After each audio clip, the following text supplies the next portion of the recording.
not the telephone cord, but the cord to the lamp, neatly comes out of the wall, falls down, goes along the kickboard, nice and neat. It's wrapped so as to hide the cord as best as possible. Nice and neat, nice and neat. If this thing had been knocked out of place in a scuffle, why would somebody go to all the trouble to lay that cord nice and neatly back in place against the kickboard? Wrap it around the base of the lamp so neatly. That doesn't make any sense to me. This is the top of what's been described as an armoire, states exhibit number 11. Everything's standing upright. They appear to be delicately balanced cosmetics up on that stand. I don't see anything out of place. Don't even see any rocks out of place in the base of that candle, which is on the left front edge of that armoire. You could pick these things back up, but if the cosmetics fell over, they might break. I don't know if they're plastic or what they are, but they might break. The child's photographs may break, but yet everything's just sitting there, nice and neatly, as you would expect to find it in an everyday house. In a similar vein, I'm going to show you something that's not been marked as an exhibit, but the state has a copy of it. This is a photograph taken by, I'll represent to you, Valencia County Sheriff's Department, and it shows a telephone, but it also shows something else to the right of that. Those are the rocks in the base of that candle that I talked about. They're in there nice and neatly. They're not scattered about. If there had been a scuffle and that was jostled around, I'd expect to see some dust, maybe some dust in that area around those rocks. But no, everything's nice and neat in that area. No rocks ajar, no dust on the top of the armoire. All right, and this is the other side of the bed, an admitted exhibit, states number 9. What I'm looking at here is that drape, the black drape, which is in the center of the photograph, towards the top of the photograph. The black drape is draped neatly. It's not out of place. I believe they're earphones and cord just dangling nice and neatly there, not pushed back in the corner, not pulled out to the front. It just looks like there has not been any scuffle in that area. In the upper right, there's again a couple of children's pictures. That's the way they should look. Okay. Now, among the items that you read in consideration for this review and analysis of this case, you read a crime scene reconstruction report prepared by Mr. Art Ortiz, retained by the DA's office, did you not? Yes, sir. All right. And Mr. Ortiz, in his report, says that there is nothing unusual or suspicious about the blood flowing from the body. In his report, do you recall that he notes that it appears that the blood was flowing in one angle?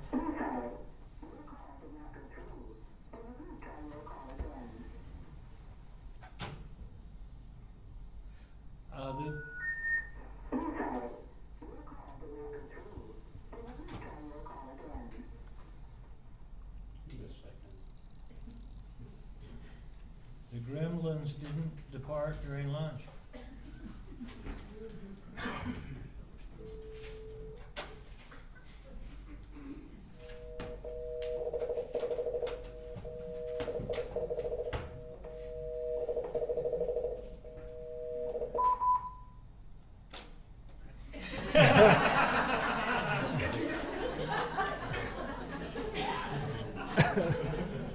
The old-fashioned way. All right. So, do you recall from his report that some other investigators had earlier been concerned because blood seemed to be flowing from the victim at two different angles? Yes, sir. Okay. And do you recall Mr. Ortiz's conclusion that there was nothing unusual about that because apparently, in his opinion, the blood had flowed when the decedent's body was propped up and then continued to flow after the body slumped, and that was what caused the blood flowing at two different angles? Yes, sir, I agree with that. And was that your conclusion as well? Yes, sir. Okay. So nothing out of place about the way that the blood was surrounding the victim when her body was discovered by law enforcement? No, nothing. It seemed... And in fact, I believe that both of you conclude that the body could not have been moved from some other location and placed in that location due to the way the blood flowed from the body. That's correct. Okay. And that the blood wouldn't look like the way the blood looks if somebody had picked up this body from some other location and deposited it where the police found it. No, it would look entirely different. Okay.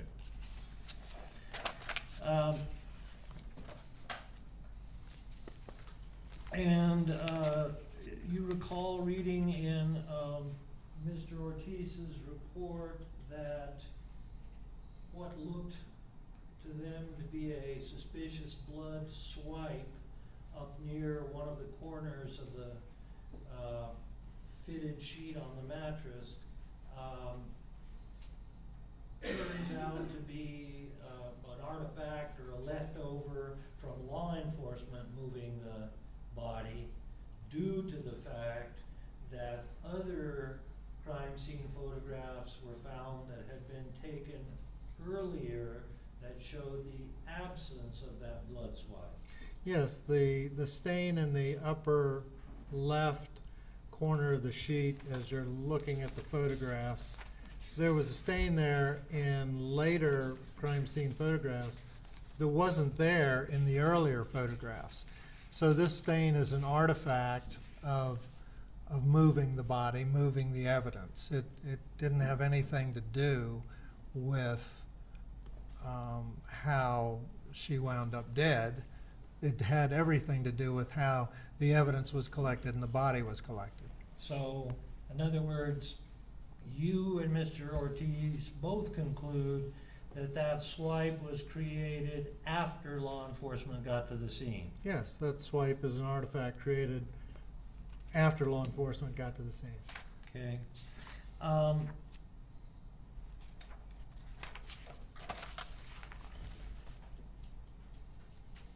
Do you recall Art Ortiz's opinion that the resting position of the gun when it was first observed by law enforcement relative to the decedent's body was not suspicious and was where he would expect to find the gun to have landed? Yes, sir. And do you agree with that opinion of Mr. Ortiz? Yes, sir, I do. Okay. Do you recall in Mr. Ortiz's report that he initially thought that there might be something suspicious about the location of the casing, the spent casing, where it was found on the bed? Yes, sir. And that he ultimately concluded that he couldn't find anything pointing to homicide about that location of the casing. Yes, sir. And do you agree with that? Yes, sir, I do. One of the things Mr. Ortiz was looking for, because one of the photographs showed the casing touching up against the decedent's bare abdomen. Yes, sir. And he thought he might see a burn there, but there was no burn. Is that in any way important or remarkable to you? No, that's not remarkable that there's no burn. That's not at all remarkable. Okay.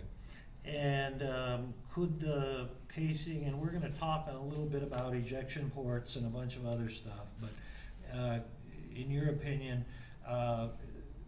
based on all of the photographs you saw, did that casing move around after the arrival of law enforcement when the bed was manipulated to measure things, etc.?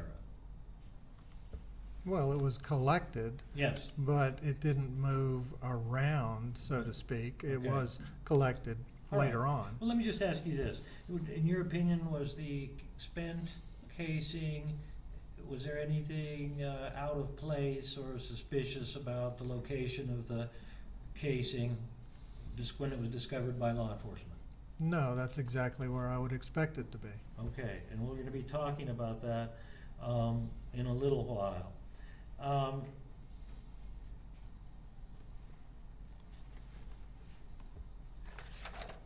In reading the police reports, you read, among other things, the fingerprint examiner's reports, correct? Yes, sir. All right. And they discussed how the fingerprint examiner who was collecting latent fingerprints, which would be fingerprints that are deposited on a surface by somebody, right? Yes, sir. As opposed to the kind of fingerprints somebody gets when they get booked into jail with ink, etc. Yes, sir. Okay, so latent fingerprints that the fingerprint examiner was able to develop partial ridges on most of the items that were checked for fingerprints. Did you read that in the fingerprint report? Yes, sir. All right. And what is developing, tell the jury what developing partial ridges means. Well, your fingers, if you'll look at the tips of them, have ridges on them. And when you touch something, if your fingers are oily enough, they will leave some of that oil behind, and the pattern of that oil will be the pattern of your fingerprints. So one of the ways you pick up that, you develop that fingerprint is with very fine carbon powder, very fine black powder. That's the fingerprint dusting. That's one way to pick up fingerprints. Locate fingerprints. That's one way to do it. And then you collect it by putting a clear piece of plastic over it. And when you do that, you have collected the fingerprint. There are other ways to do it involving chemicals also. Right. And I believe there was some testimony about chemical testing for invisible fingerprints, and there were also partial ridges developed in those. And if a fingerprint is not usable, is not developed enough to make a match, but is a partial ridge, what does that mean? What does partial ridge as opposed to a complete fingerprint mean? Well, very seldom does anybody leave a complete image of their fingerprint ridges anywhere. But occasionally you find those. They're very valuable in situations like this. But since more often than not you just leave a bit of your fingerprint ridge impression someplace that doesn't have enough points of detail to match back to your fingerprints, we just call that a partial print. It's just a portion of your fingerprint ridge detail, and if it doesn't have enough points to match back to anything, it's a partial print. All right. And does the fact that there were insufficient prints to make a match, but there were partial latents, does that tell you that there was no effort to wipe the surface clean of prints? Yes, that's very interesting. If they're partial prints, okay, you know somebody's touched the gun or whatever the item is. You don't know who, but somebody's touched it. If there is nothing at all on the surface, well, if it's a surface that's amenable to fingerprints, like portions of that firearm, and there are no prints at all on that, not even any partial prints, I would become suspicious then. I would think, well, why doesn't this surface that could possibly have fingerprints on it why are there no prints there, not anything at all? I would become very suspicious at that point. But with partial prints, I'm not too concerned. It says to me, somebody handled it, and we don't know who it was. If it's completely wiped clean, well, why is it wiped clean? That's a good question. But in this case, there were partial prints here and there. Okay.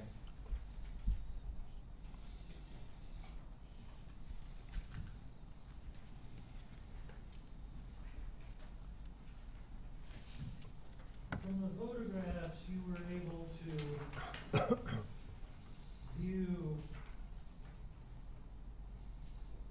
of the decedent's hands. Were you able to look at good, clear photographs of the decedent's fingernails? Yes, sir. And was there any sort of debris or anything that you could note that would be collectible underneath the fingernails? No, there didn't seem to be anything underneath the fingernails. No debris, no blood. There didn't seem to be anything underneath her fingernails. I'll show you what's been marked, states 127. What would the presence of debris or skin cells or other matter under the fingernails, would that be of significance to you if you found those things? Yes, finding someone else's DNA, someone else's skin cells, someone else's blood under the fingernails would lead to suspicion that there had been some type of altercation. With these type of fingernails, these long, sharp fingernails, I would think if she were engaged in a scuffle, that there should be the DNA, the skin cells, possibly the blood of whoever she was scuffling with. Okay. But not only is there no debris under there, but the fingernails aren't even broken. Usually, fingernails like this, you'll find one or two of them around a scene of a fight. But here they are, they look good, and they're not broken, and they don't have anything underneath them, which tells me there wasn't a scuffle, there wasn't a fight. Okay, I'm going to move on to what Mr. Ortiz referred to as an elliptical blood drop or an elliptical stain. Do you recall reading about that in his report? Yes, sir. Okay. And did you yourself, were you able to observe what he was calling an elliptical stain? Yes, sir, I did. Give me 1 second here. I'm going to pull out that report.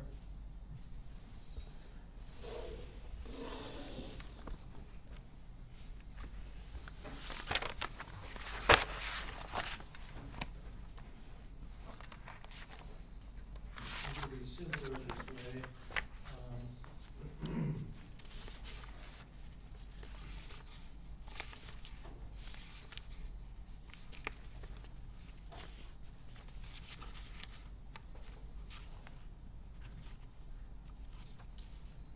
Oh, man. Do you happen to know, written down, because you have the wallet, of what number the elliptical stain is? I think I might have. No, I'm not having it on mine too. I don't think we're going to need a break, Judge. I just need to get the exhibit number. 25. 25. All right. That's what I said. Let's take a look.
Yes.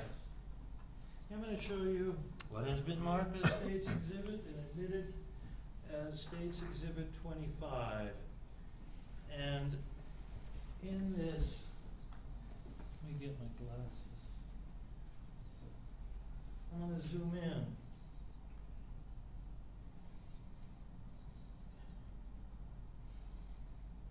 Now, Mr. Ortiz, I believe in his report, describes this thing that I'm pointing to as the elliptical stain, and this little line here he believes is the shadow left by the ruler. First of all, do you have an opinion as to whether this is a shadow left by the ruler? Yes, it appears to be a shadow left by the ruler as the photograph was taken. All right.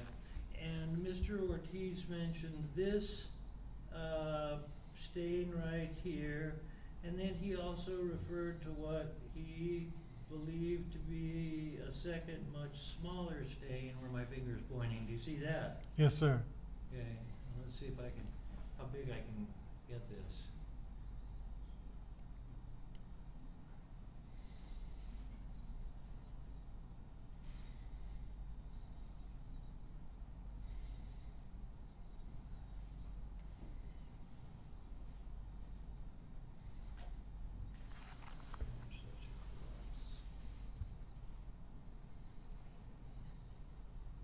Okay.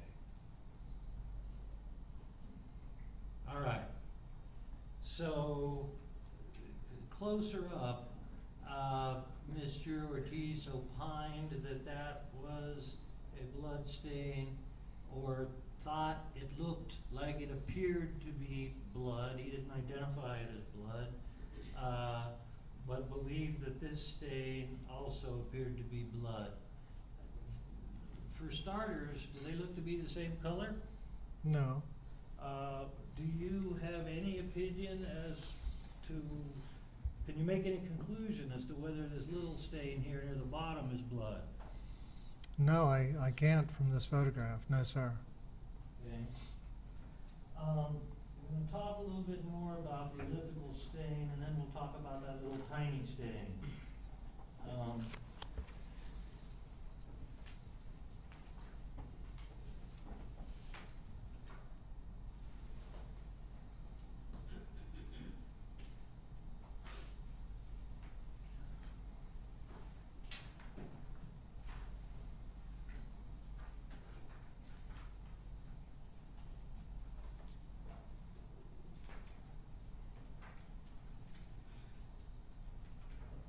Now, you read in Mr. Ortiz's report that looking through all of the photographs, that was the only photograph where he saw that stain. Do you remember that?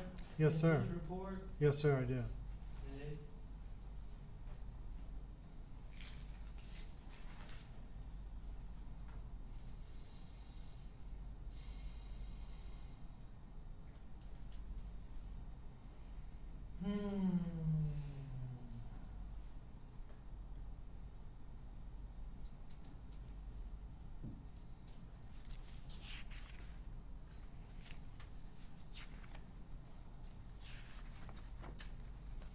All right.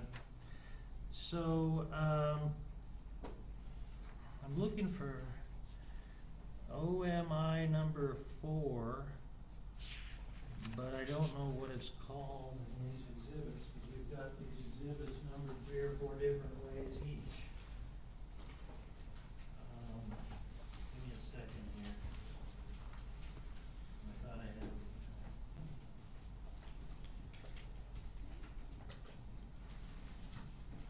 You know what? Do you have one of Ortiz's report? Okay, can I just show him this one? That's the photograph I want. I just can't find it here anywhere. Okay? All right.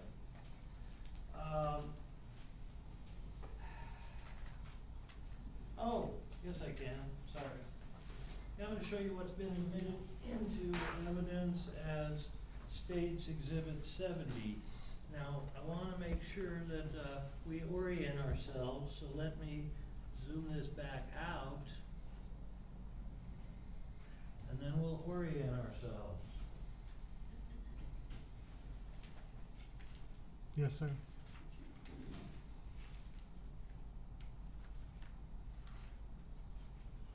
Okay, so what we see here is the ruler, and the ruler is pressing down above what Mr. Ortiz calls the elliptical stain, and that is, notice the relationship of that stain to the fold in the elbow and the muzzle of the gun.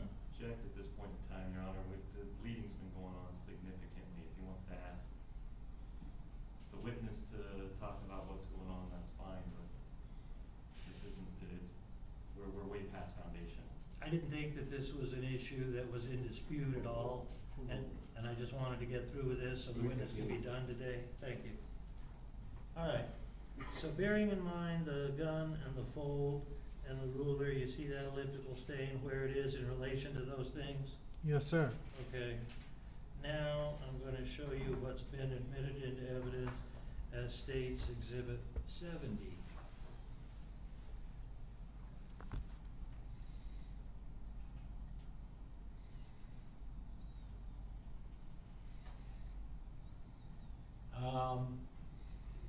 Do you see the fold of the elbow here? Yes, sir. And do you see the muzzle of the gun? Yes, sir. And does this tinted area above this red matter appear to be the same area that is compressed in State's Exhibit 125?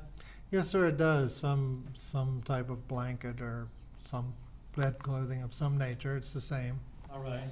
And so looking at, again, State's Exhibit 170,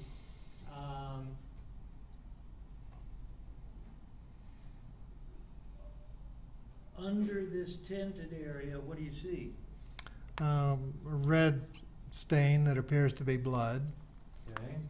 And do you see the little leading edge or what looked like a tail that appears similar to what Mr. Ortiz called the elliptical stain?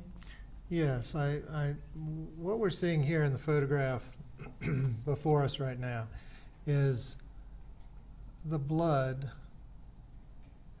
on the bedclothes. You know what, before you go on, let me zoom in on this, because we've got ourselves oriented from a more zoomed out photograph. So now let's zoom in closer to the item of interest.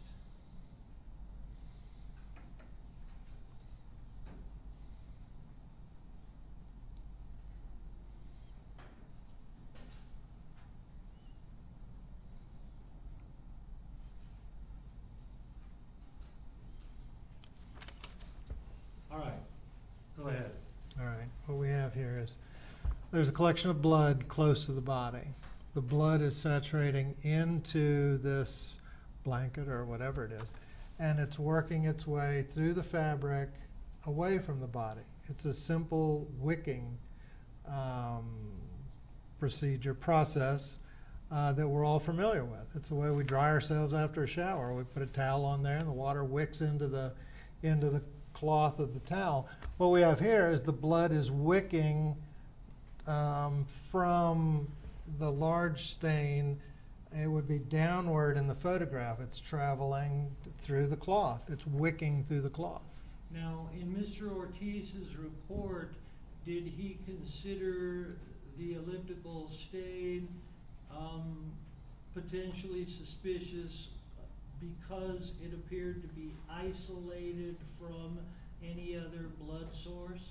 Yes, that was his initial concern. Is the elliptical stain, which he talked about, didn't seem to be connected to anything. And if that's true, then how did it get there? We need to try and explain this. But that's in a photograph where the blanket, for lack of a better descriptor, That's in a photograph where the blanket is pushed down over the collection of blood that it's wicking from. And that's So this photograph here you're talking about. yeah, so there we go. So you see that now the folded down blanket is just blocking your view of the path that this blood has taken, the path that the blood is taking in that photograph.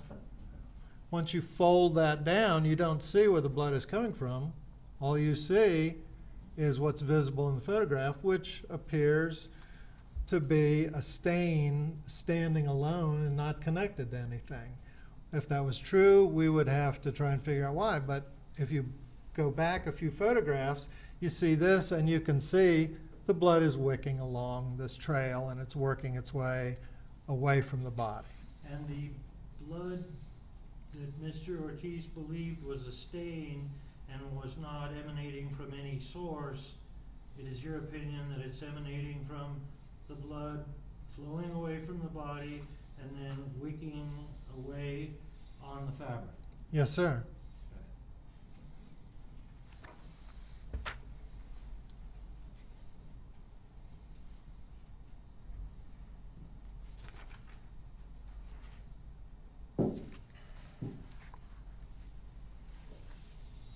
When Levi Chavez was seen by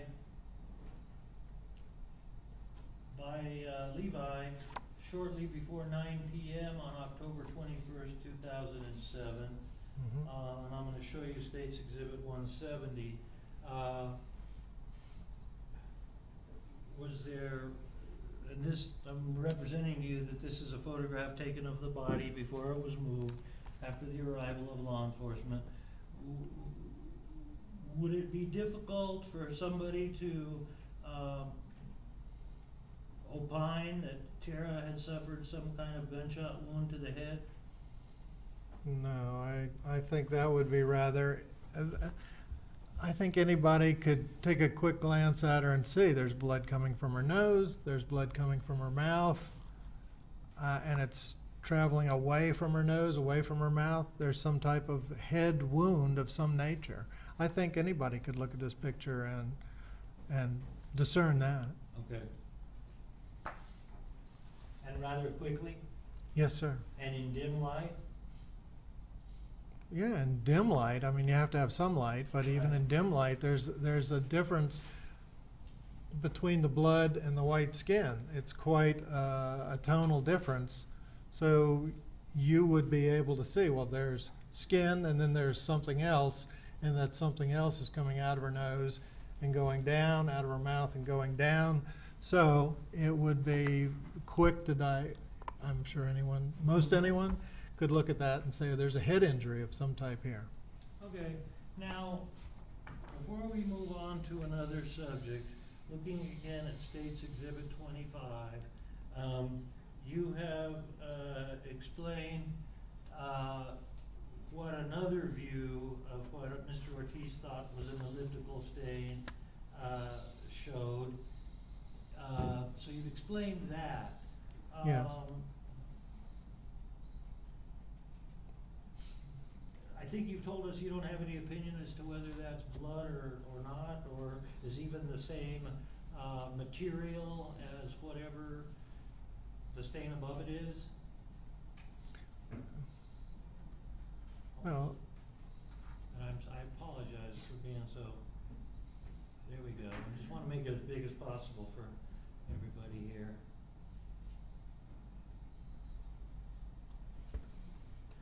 Okay. All right. So do you have any kind of opinion as to what that is? no, I don't. All right. If somebody like Mr. Ortiz believes that that might be blood, can you account for how that got there? Assuming, just for the sake of hypothetical, that that is blood. Okay, a hypothetical, if it's blood, how it got there? Mm-hmm. Well, we know from the medical examiner's report that the gun was fired inside Tara's mouth, and we find the gun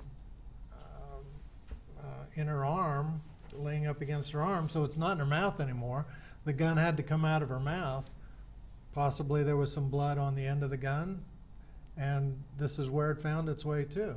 Okay. That's one possibility. All right. Would that tip the scale in either direction as to homicide or suicide by itself? No. Okay.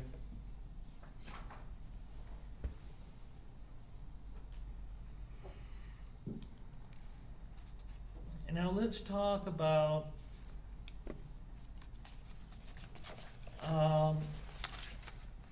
this issue of whether the magazine on the Glock 17 was seated or not. Okay? Yes, sir. All right.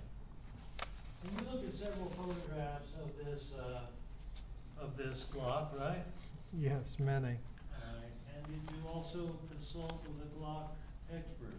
Yes, sir, I did. And did that expert? Objection, Your Honor. Another expert's opinion would be hearsay. You can talk about what his opinion is. If they want to call another expert, they have that right. But he can only talk about what his opinion is. Well, Judge, since we're doing speaking objections here, the rules say that an expert is allowed to rely upon the opinion of another expert in forming his opinion. And Mr. McCann here was provided with a sworn affidavit from Dr. Carl Rohn, who is a Glock expert, who believes that this magazine was fully seated, and part of this witness's opinion is based on his reliance on the sworn affidavit of another expert. And Your Honor, he can talk about that he reviewed other material, and based upon that he made his opinion. He cannot get into a specific opinion of another individual. That's correct, Mr. McCann. Continue. Thank you. All right. So did you obtain a sworn affidavit from Dr. Rohn? Mr. Carl Rohn, Mr. yes. Carl Rohn. Yes, sir, I did. Okay. And did you show him a number of photographs of the Glock weapon before it was moved by law enforcement? Yes, I supplied him with many of the photographs that you supplied to me. I'm going to show you states number 26. Is this one of the photographs that you supplied to Carl Rohn? Yes, sir, it is. All right. Do you have an opinion as to whether that looks seated to you? It appears to be seated to me, yes, sir.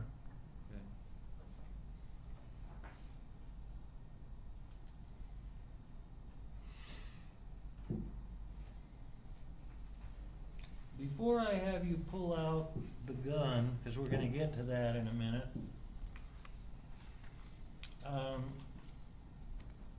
and we will discuss your observations and your findings regarding whether the gun was seated. Well, you know what? Maybe we should do that now. Let's see. This is the magazine. Okay. And this is the gun. Okay. Are there gloves up there? Yes. Okay. Could you go ahead and put on some gloves and go ahead and open up States Exhibit 135 and States Exhibit 160.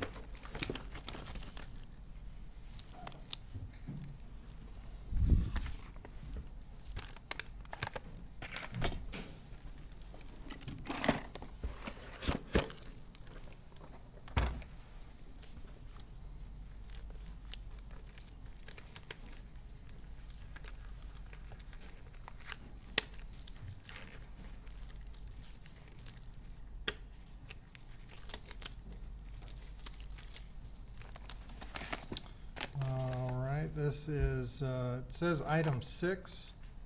There should be a red tag on there, I think, that would make it the court exhibit. Oh, 160. That's it. All right, I'm opening that. And if you need scissors. No, looks like you don't. No, Okay. It's a magazine from Yeah. All right, and I believe that's been previously identified as the magazine involved in this case. Okay. Could you open the box, please? And what exhibit number is that? The box contains State's Exhibit number 135. All right, go ahead and open that up. Alright. And this is a Glock 17 9mm semi-automatic handgun. All right, and can you first check it and make certain that it is safe and incapable of firing a round? Yes, there's no ammunition anywhere around it, All right. and it is empty of ammunition. And I know it's rather difficult for you to get up, but could you come and stand with me in front of the jury and we'll try to get this all done in one Okay. thing? Unless you can't. No, I can get up. We can do something different. I can get up. Okay. Mr. Sir, if you'd like me to have a chair go down this? Yeah, that would be a very good idea. Can I just get the witness chair here? We'll get this out of the way. Okay. Everything go ahead. If you wanna sit down, I'll push you, but if you No. don't think that's. Oh, And go ahead and take the gun and the magazine with you.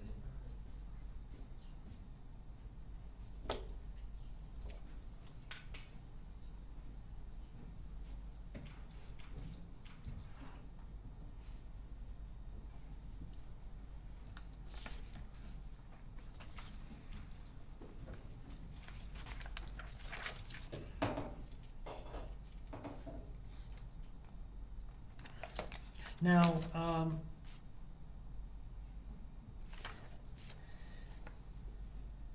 want you to take a look at the bottom of the magazine to that and ask you if you see on either side of the magazine lines.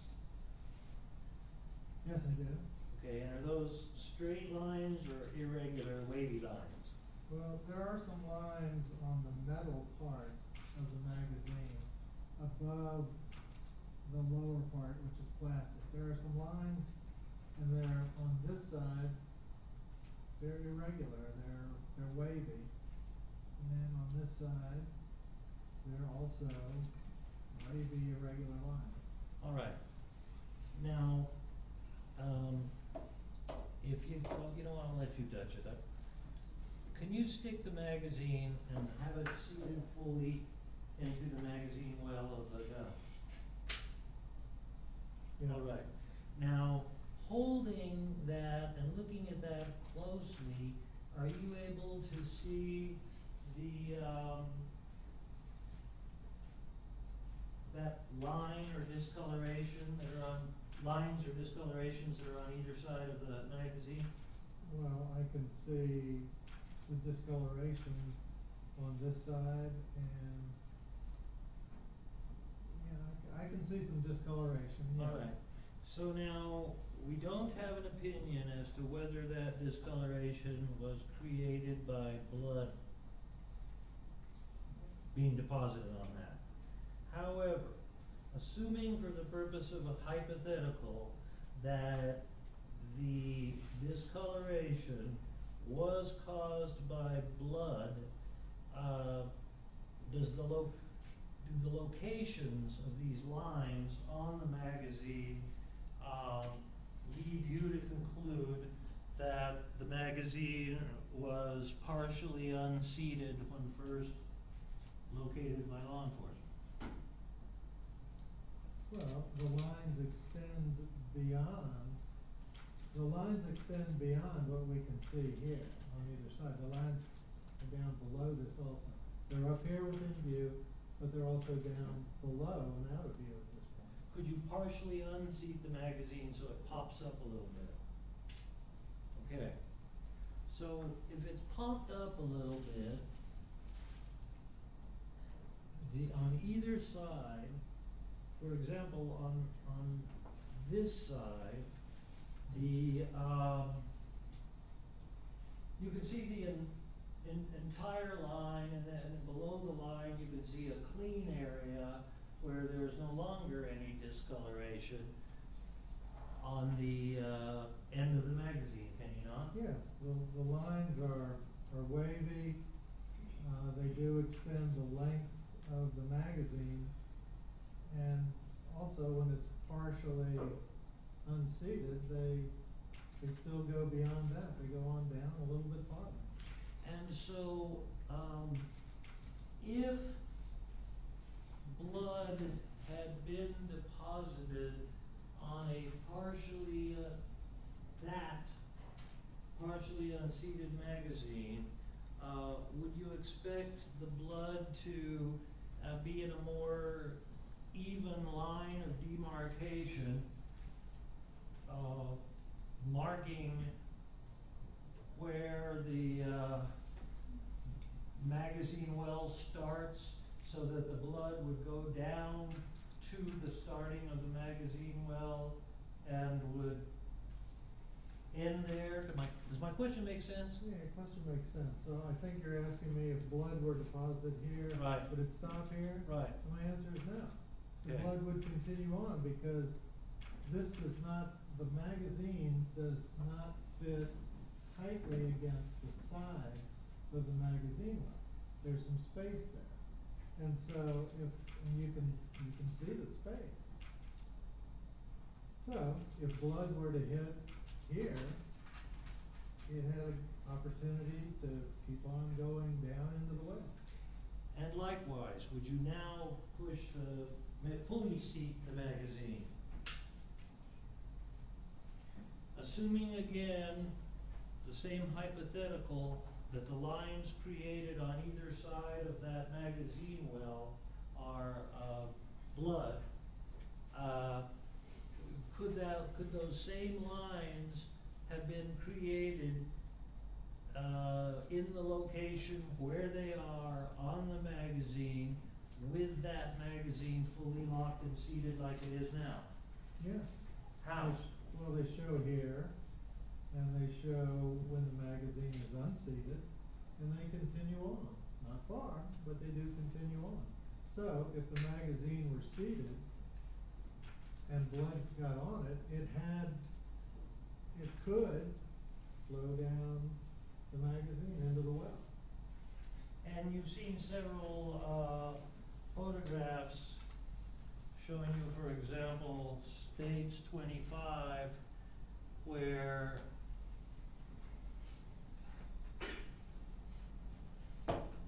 the magazine goes into the well. Basically, the gun is, to a large extent, inverted, so that gravity would carry the blood down into the well? It could, yes, sir. Okay. And so the point I'm trying to ask you is, could blood collect where the lines are on that magazine in the same way, whether the magazine was seated or unseated? Yes, blood could collect on this surface of the magazine and work its way down, whether the magazine was in the seated position or in the unseated position. Because there's space, you can see the space on the sides of the magazine. All right. Now, stay there, because I'm going to be asking you to do some other things for us here.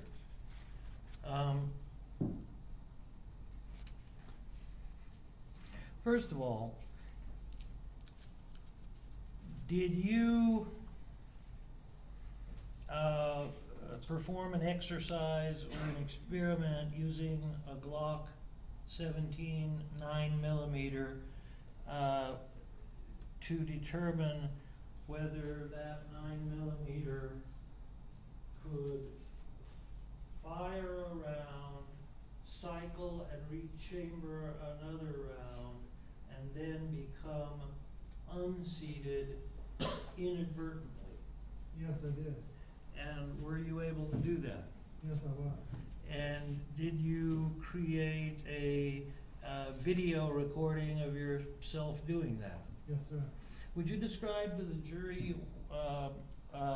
what it is you did and how you did it, and then we'll start showing photographs, etc. How I duplicated or replicated the cycling and then the magazine unseated. Yeah, and you know what? Now that I'm thinking about this, what is you? It is my understanding that Glock Model 17 9mm weapons come in 4 generations. Generation 1, 2, 3, and 4. Am I right? Yes, they did. All right. And it is my understanding that Glock that you have in front of you is a Generation 1. Is that your understanding? Yes, it is. All right. And the Glock that you performed your exercise or experiments with was what generation, if you know? The Glock that I performed my experiments with was a Generation 3. Okay. And is there any difference between with regard specifically to the magazine release, the button that we've been talking about for a few days now that releases the magazine, is there any difference in size, texture, amount of force required, any difference between the magazine release button in the Glock Generation 1 you have before you and the Glock Generation 3 that you used back in Virginia? No, there's no difference. This is the magazine release right here. You push it to release the magazine. This looks identical to the one on the weapon that I experimented with, the Generation 3. Okay, now does the Glock Generation 4 have some different design changes? Yes, sir.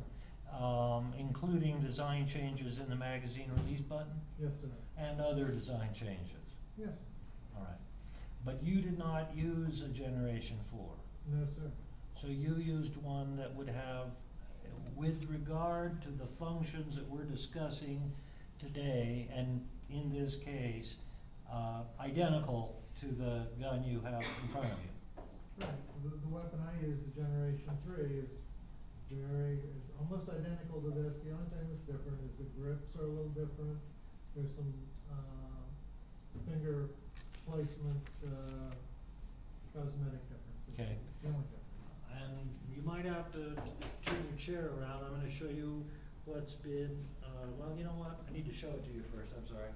Can I show you this? Sure. Do you recognize what's been marked as Defendant's Exhibit W? Yes, I did. And what is that? That's a photograph that I found, and it shows Glock 17 9mm pistols, generations 1, 2, and 3. And is this a photograph showing them together to demonstrate their similarities? Yes, it is. Okay. Move the admission of Defendant's Exhibit W at this time. No objection. W's in it. Okay, so these are the 3 generations of Glocks that you were talking about before we get to Generation 4, huh? Yes, sir. Okay. Yeah. Thank you. You need some water? I can get you some Thank you. water. All right. Let me show you what's been marked Defendant's Exhibit X. Do you recognize that? Yes. What's that? This is a photograph of Glock 19 pistol, Generation 4. You mean 17? Excuse me. Glock 17 pistol, Generation 4. Okay, Yes, sir. so that's a generation that is neither the one you used nor the one in front of you. That's correct. Okay. Move the admission of Defendant's Exhibit X into evidence. No objection. X is in it. And does this diagram and photograph show the differences, including the difference in the magazine release button? Yes, in the Generation 4, the magazine release is in the same area, it's just much larger. Okay.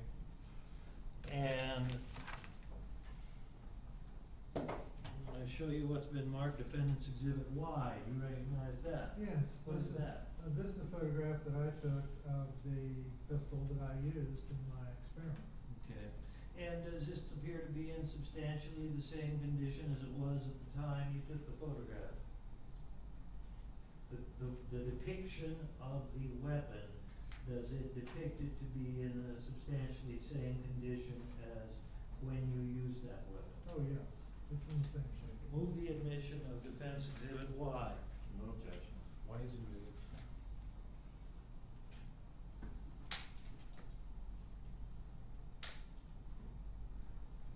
Now, you took some measurements of these weapons to compare a Generation 1 against a Generation 3 to show that the magazine release buttons that we're dealing with here are identical. Is that correct? Yes, sir, I did. Okay.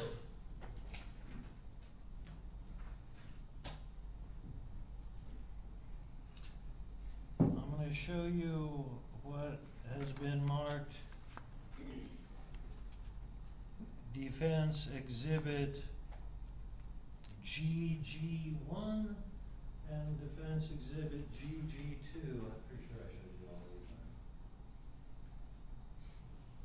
Do you recognize those two photographs? Yes, sir, these are photographs I took of the pistol that I used, and the top photograph is a close-up of the magazine release, the weapon that I used. The lower photograph is a picture looking down the magazine well towards the magazine release. Okay, and so GG2 is photograph taken with the magazine having been removed and looking down the empty magazine well? Looking beside the magazine well. To give you a side view of the magazine release button? Well, it's actually a view looking at this end. Okay, got you. Of the magazine release. All Yes, right. sir. Move the admission of Defense Exhibits GG1 and GG2 into evidence. No objection. They'll be admitted.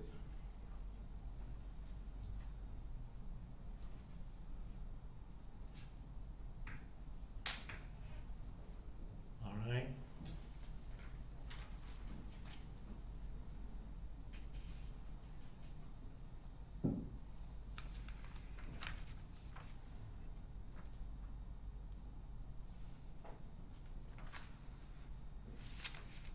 Okay, now I'm going to show you a photograph labeled Defendant's Exhibit Z. Do you recognize that? Yes, this is a picture I took. It's not a very good print of it, but it is a photograph that I took. And it shows a metric scale against the magazine release. All right. And was it your attempt to demonstrate that the size of the magazine release button was identical in all respects, comparing the Generation 1 before you and the Generation 3 that you used? Yes, sir. All right. Move the admission of Defendant's Exhibit Z into evidence. No objection. They'll be admitted. Okay, I'm going to show you what's been marked Defense Exhibit AA. You recognize that? Yes, and that's a photograph that I took with a metric ruler against the magazine release on the gun that I used. All right.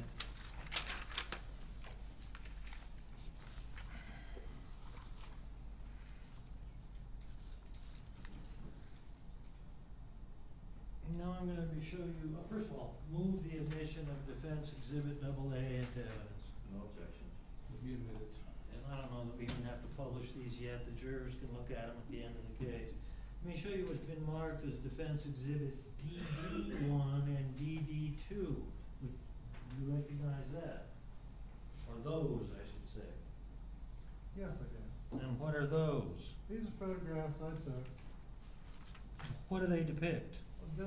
the top photograph is a photograph taken at the scene, and it's being shown on a computer screen.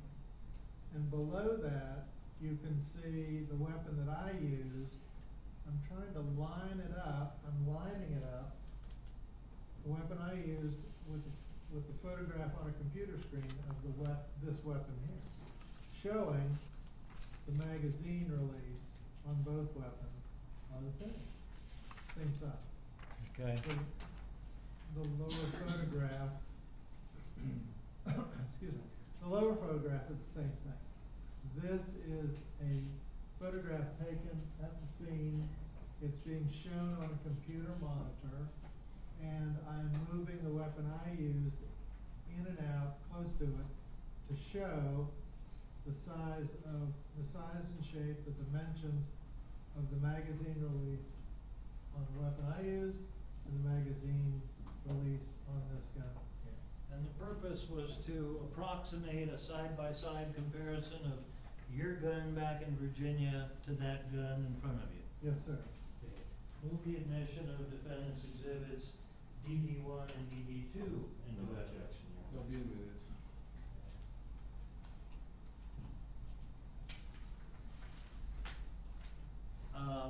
You may want to stay where you are for just a little bit more. So, you take this Glock Model 17 9mm Generation 3 semi-automatic handgun, and what is it that what are all of the things? Just go with the jury through the various things you did with that weapon. I did 2 experimental shootings with the weapon. The first one was in the civil case. Okay. And the issue was whether the gun would even shoot upside down. And would it even shoot like this? So I took videos of the gun shooting like that, show it will shoot. The next videos were taken to show where the cartridge cases eject. After the magazine, have they been through all of this, how the gun works? Yes. Okay. After the gun fires, the expended cartridge case is ejected. It goes basically up and back to the right when the gun is in its normal shooting position. However, when the gun is fired like this, it goes different places. It also, let's see, excuse me, do you have a pen I could use? Sure. A disposable pen that you don't want back? Is this suitable? That's fine. Okay. Alright, if this is approximately how, I don't want to point it out there. If this is approximately how the cartridge case ejects when the gun is in this position, well, when you turn it over, that's the approximate place the gun is going to eject the cartridge case. Normal, approximately, inverted. All right. And so one experiment was to determine if the gun would even shoot upside down. The second was to determine where the casing would eject, or how the casing would eject. Yes, sir. Where would the ejected cartridge cases go? All right. That was the purpose of the firing of the weapon. All right. And having done that, you've already told us that yes, the gun shoots upside down. Yes. And it rechambers rounds and fires new rounds upside down. Yes, sir. Okay. And would a spent casing then land, if the gun were fired from an upside down position, on the bed approximately where it was found? Yes. Okay. Now, were you asked then to do another test with this weapon involving the scenario of the magazine becoming partially unseated after the gun fired a round and rechambered a new round. Yes, sir. All right. And let me show you what's been marked Defendant's Exhibit BB.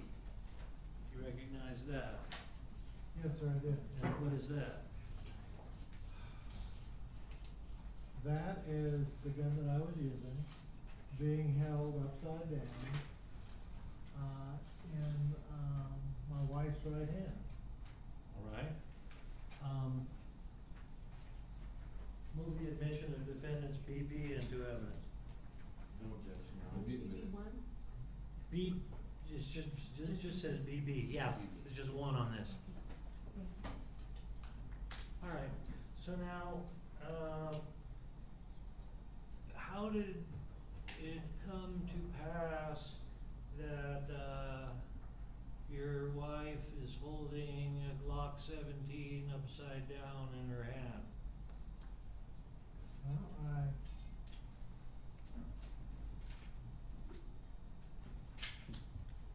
Well, I handed her the gun. I just handed her the gun upside down. I said, here you go. Grab the gun and hold the gun. And that's how she held it. Okay, all right. Okay.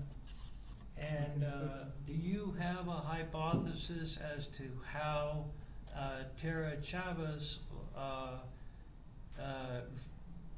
was holding the gun before it fired? My hypothesis is she was holding the gun just like that. Okay, now if a person and that's the way your wife picked it up when she first picked it up? I just handed it to her. Okay, now, if a person is holding the gun in that manner with the thumb, on the trigger and the forefinger and the index finger going upwards in the direction of the bottom or the butt of the gun, if it were fired in that manner, would the shooter sustain any damage from the slide mechanism as the gun, after the gun fired its weapon, as it goes back and then comes forward, stripping off a new round? Yeah, if the gun is fired like that, well, you can see how my hand is. Right. And my hand is away from the slide, just as hers is. So if you were to fire the gun, there's the slide's gonna move like that, and it's not going to come in contact with the shooter's hand. All right. So you would not expect to see any bruising or blood or any injury to the shooter's hand if the gun were held in that manner? That's correct. Okay. And before we get to that, tell the members of the jury what you did in terms of determining whether the gun could fire a round, cycle, chamber a new round, and then the magazine thereafter become unseated. What did you do that you depicted on the video?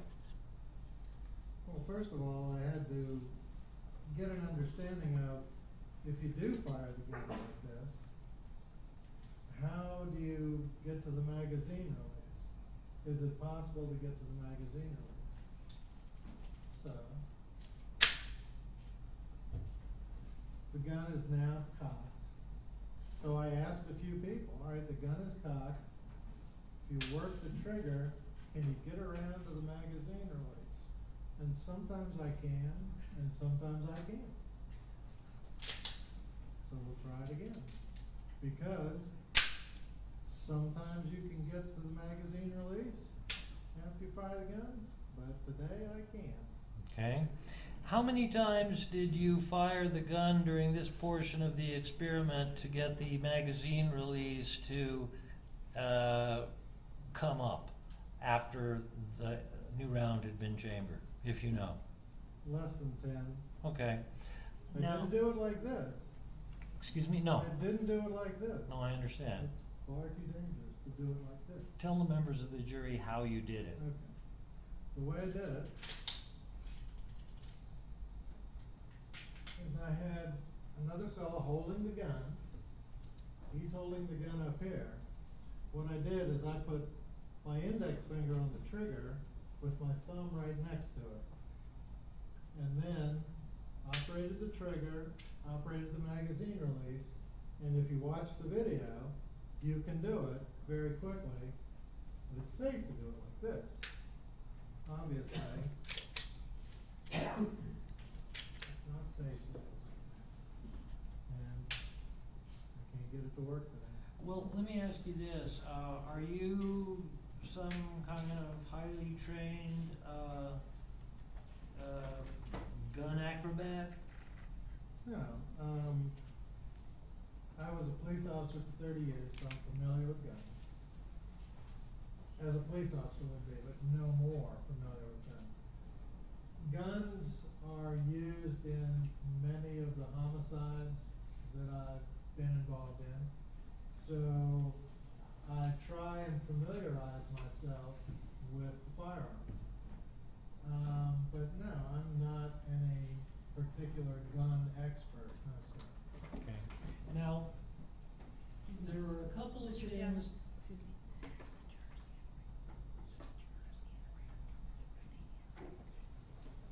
Let's take a 5-10 minute break. That's fine. All right.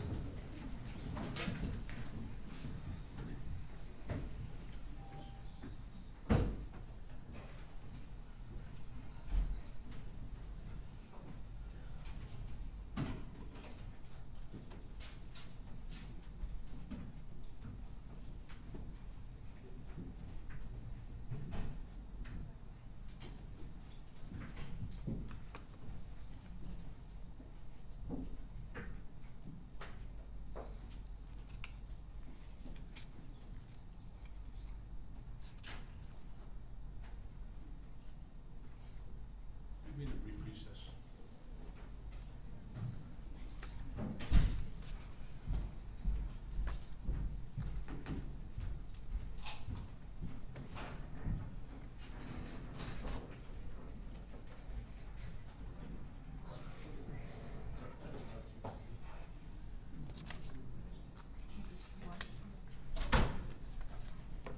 Yeah, mine's right there.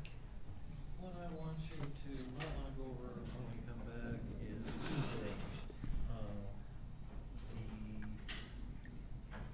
talk about how a trained shooter slowly squeezes the trigger, Thank you. keeping his eye on the sight, slowly squeezing the trigger so that the shooter doesn't actually know precisely when the firing pin is going to hit the bullet, and how that is different from a scenario of somebody about to kill themselves, and how they're going to be, afraid, and how they're going to be moving very vigorously and quickly to get it over with in all likelihood, and that if you're holding it in your, let's see, right hand, like this. There you go. Yeah, that first of all, you gotta point out that when the gun shoots, it's going to rotate in this direction a little bit, right? So it's gonna actually push the magazine release toward the thumb, while at the same time that the thumb is going toward the magazine release. So both of those things are happening simultaneously. And that certainly as soon as her spinal cord was severed, she probably would not be able to intentionally manipulate the gun to make the magazine release go up, but that It would be an involuntary action, because it would be the follow-through of her vigorous thumb movement combined with the slight counterclockwise rotation of the gun that is pushing the magazine release into her thumb at the same time her thumb is pushing into the magazine release. And you might want to compare that to the hemoaspiration, the blood in her lungs that indicated that she involuntarily took a couple of breaths. Do you really wanna go there? Nah, we don't have to go I there. think, she jerks it moves, it releases. It That's good. rotates Isn't and that she good enough? jerks it, and that's enough. Okay. So did Barbara. Huh? Barbara came in during. She did? Oh, he was looking for a photograph. And she was gonna help me find it? She was gonna help you find it. I found it. I know. I Okay. was pretty sure she knew where it was. Alright, so we'll just do that, and then Yeah. we'll probably be close to done. Okay. Well, it worked this time. How many hundreds of times have I done this? We'll keep on doing it. No, because my thumb gets more and more tired. Okay. Every time I do it. Okay. You get enough pictures of me holding this gun? Man, I got a few.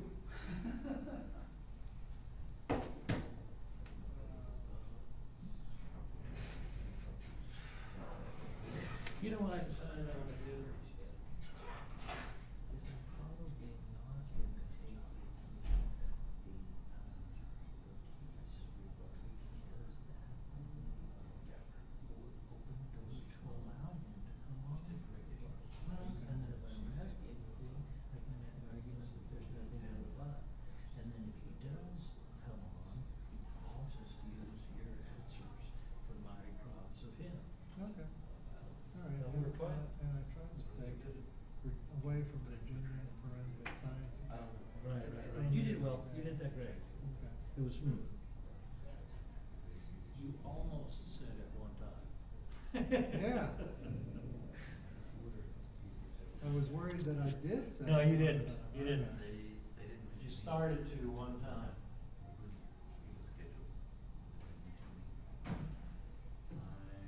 I'm expiring August this year. For research.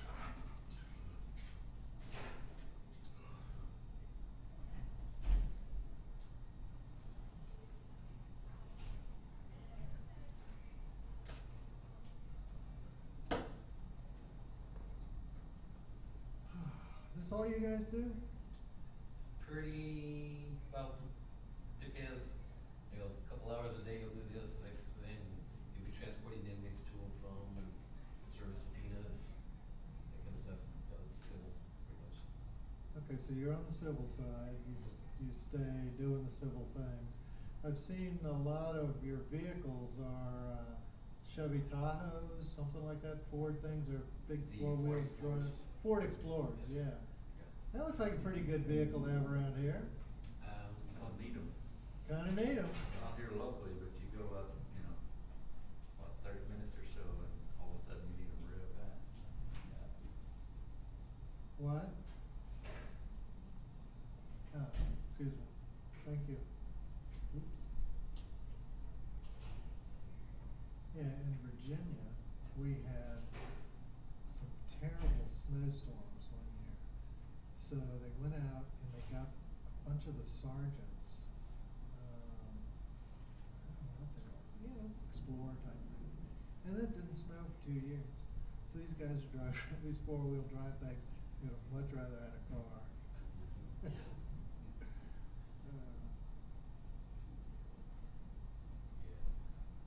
Other pluses and minuses. Oh, yeah. Let's see, in one of the real heavy snowstorms, we went over to the National Guard and said, you don't mind lending us some of those Hummers, do you? I said, hey, here's the keys, go for it. Wow. They use them for picking up dispatchers and things like that. But, yeah, we had some terrible snowstorms. Oh, golly, it's been 20 years ago. And then 3 years ago, we had like a 10, an 18, and a 20 on a Friday. This Friday, next, the next.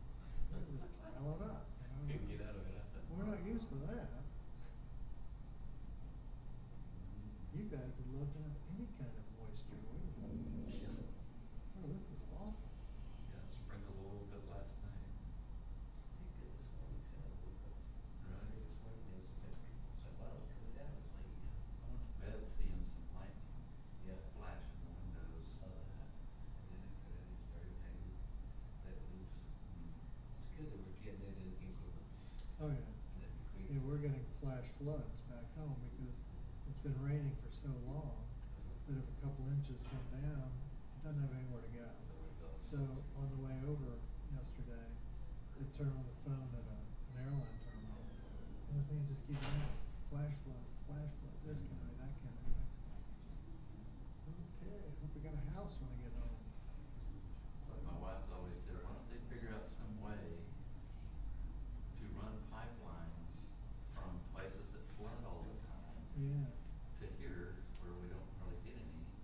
I mean, I'm sure that would be just You know, millions of dollars. all it takes is money. That's all There it you takes. go. You got enough money to run a pipeline. And a bunch of voters to go, yeah, well, we'll pay extra 10. Yeah, you got gasoline pipelines, it just takes a little money. Or a lot of money, as you pointed out. So you come out of Virginia? Yes, sir. We live in the Richmond area. How close is that to New York? About 5 hours. Was that? But- I have a niece that's in between. She went to Virginia for a while. So she was an attorney for INS. Works both ways out of New York. And we have a whole lot of people that live in Virginia and they work in D.C., all the government agencies. Yeah. So you wanna talk about, by the way, we're all being filmed and everybody can hear everything we're saying, but that's okay. So do you wanna get into this stuff? You know.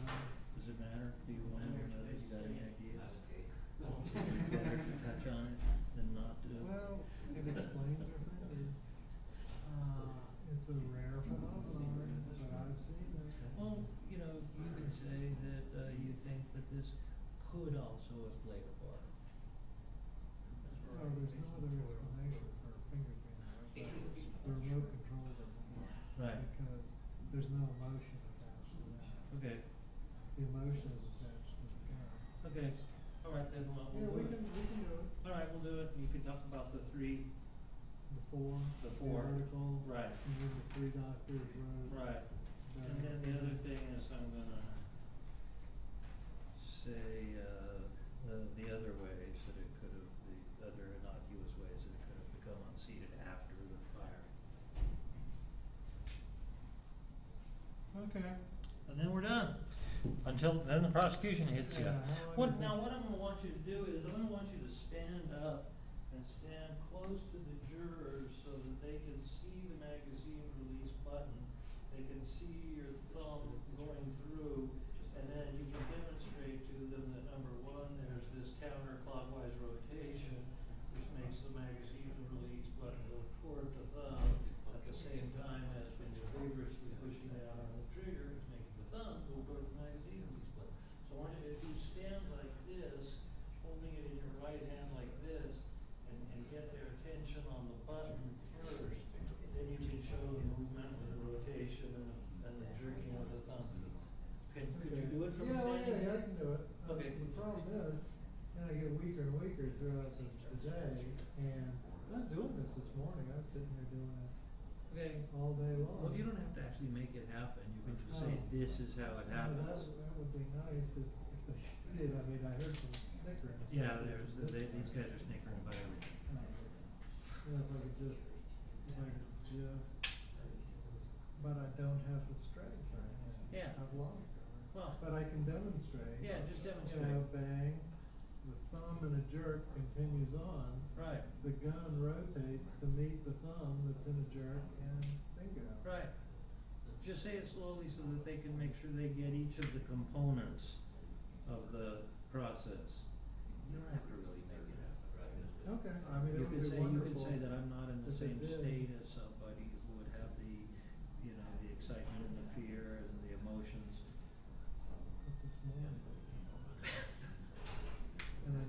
that the more often it works after the gun's sunk, or it's not the gun, more often it works after the gun is sunk than just pushing the thing down. I don't know its strength, I've lost it. It's all right, you don't have to make it happen. You can just say that's how it happened. We've already talked about how you made it happen on video, so that's fine.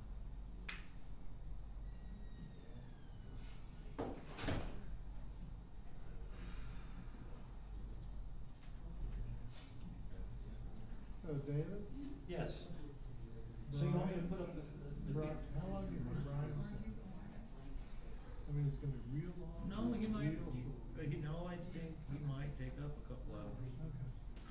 Are we gonna stay after 5? No. I mean, if I'm not done, do I have to stay until Monday? No. Okay. No, we'll finish you. Okay. We'll definitely finish you. Okay. You got water, okay.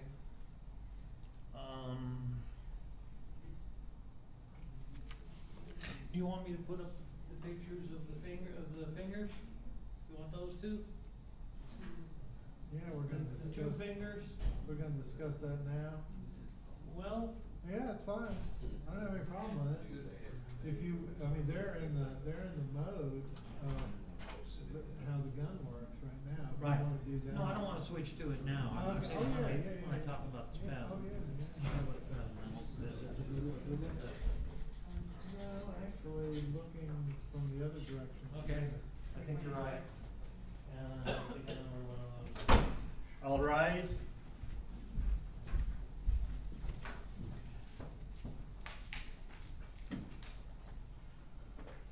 Just try to get across the tree. Hey, you have a partner today? Let's do that breakfast.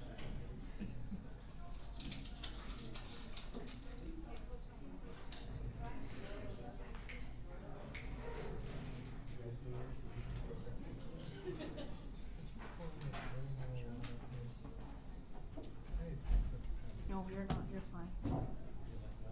Yeah. Thank you.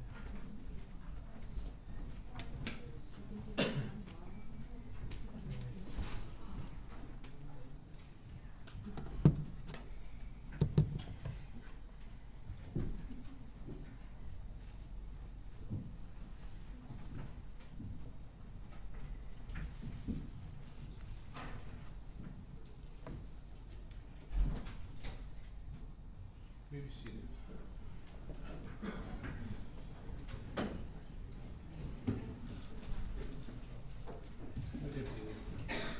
Thank you, Your Honor. Mr. McCann,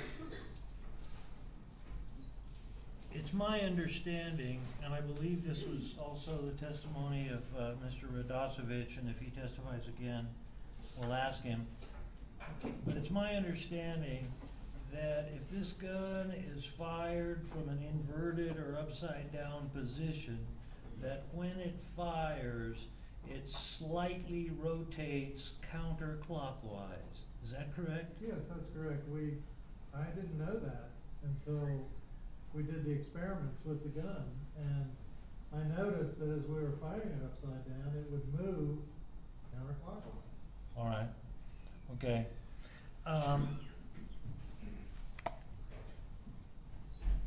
What I would like you to do, first of all, you have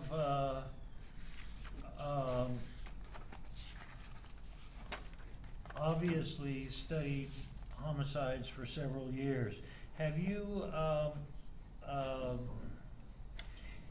come across a term of art or a concept called a cadaveric or cadaveric spasm? Yes, cadaveric spasm. And what is that? Cadaveric spasm is a very rare form of rigor mortis. When you die, your body eventually becomes stiff, and that's called rigor mortis, and then that recedes. Your Honor, at this point in time, I'm going to object to any testimony about the cadaveric spasm. Even in Wazir testified, he's not a forensic pathologist.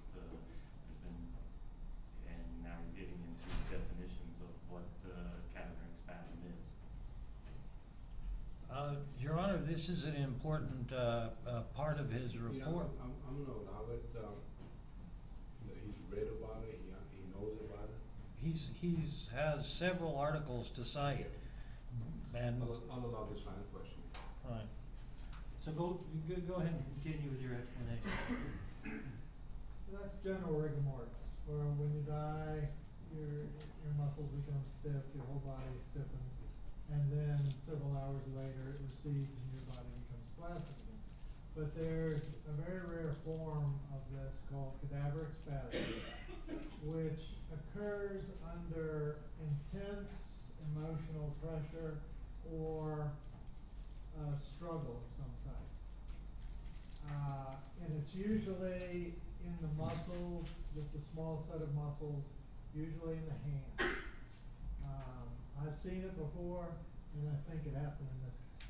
How many times have you seen it in your life? This is the second case I've seen it in. All right. Now, there was some discussion that a cadaveric spasm is a old, outmoded, debunked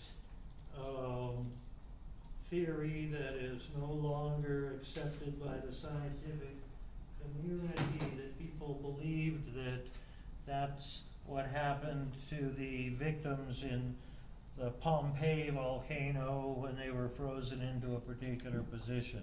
Have you read and studied articles on the concept of cadaveric spasm? Yes, sir. All right. Can you first tell us about how the notion developed that cadaveric spasm was baloney, or was debunked, and then what later articles you studied? Your Honor, now we're even getting into whether he's not a forensic pathologist. He's not a pathologist. He's not an MD. This is way outside the area of any expertise. Your Honor, could we approach the bench for just a second? Thank you.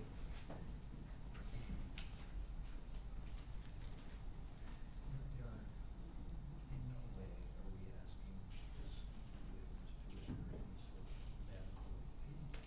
We're asking him about the history of acceptance, and then non-acceptance, and then acceptance again of the cadaveric spasm, because Dr. Feely specifically said that was an old-fashioned thing that had been debunked, and she referred to the people in Pompeii. But this witness has read that particular article and then has studied subsequent articles that debunk that point of view. So this is not having to do with medical opinions about anything, but about the concept of cadaveric spasm. If it goes to the acceptance in the field, it's not his field. I know Vince has a doctor from forensic pathologist, maybe, maybe not. If they want to talk to him, that's a whole different matter. But there is something that you're getting into. Okay. What do you think? That's what we can do.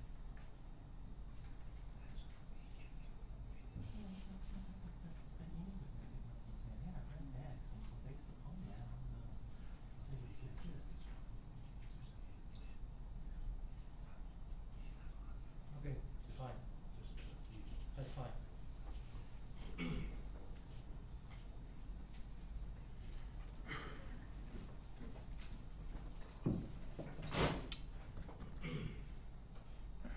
So, Mr. McCann, here's what we're going to do.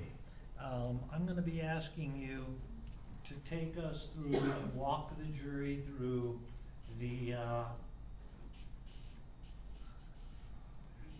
changes in acceptance, and then no, it's debunked, and then no, it's not debunked, to walk through the history of the scientific literature on cadaveric spasm. I am not going to ask you, because you're not a medical doctor, to express your opinion of cadaveric spasm as it applies in this case. but I am gonna, and the judge is allowing you to explain to the jury the history of the changes of the acceptance in the scientific community of this concept. Yes, sir. Go ahead. May I go? Yes, you may. Before you do that, why don't we, before you're gonna take your seat, get up and show the jury from close up what you were describing about a gun being shot upside down using the thumb on the trigger, the rotation counterclockwise of the gun, and how that would affect the thumb coming into contact with the magazine release button. Can you just stand up close to them and show them that, and then you may resume your regular seat. You need some help? I don't want to get It's all right. I want you to get close again. And I want you to be able to orient it so that the right side of the gun is facing this way, so that the jury can first get a good look at the magazine release button before you put your thumb to the trigger. Since you've been out, I want you to understand that the gun is still unloaded. No cartridge in the chamber. There's no ammunition in the magazine. So if I wind up pointing this thing at you, it's not going to fire. All right.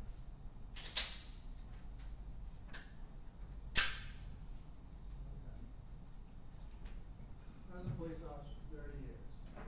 The way they teach police officers to fire a gun: get a good strong grip on the gun, and line up the sight picture, and you squeeze very slowly until it's a surprise to me when it goes off. That's the way cops are taught to shoot. In this instance, I think the gun was held like this. I've talked about how the gun rotates. This was something new to me. How the gun rotates when it's fired upside down. This particular gun rotates counterclockwise. So what I think happened is I think Tara had her thumb on the trigger, and instead of squeezing slowly, she's gonna kill herself. So she's gonna jerk that trigger. When she jerks the trigger, the thumb continues on. As the gun rotates, now the gun is coming to her thumb, and her thumb is going to the magazine release. So I think that's what happened. And then it's quick, but the gun will cycle, it will reload, and then the magazine releases. I think that's what happened. And if it happened that way, then the magazine would have released after a new round was loaded into the chamber. Yes, sir. And that's why a new round would have been found in the chamber.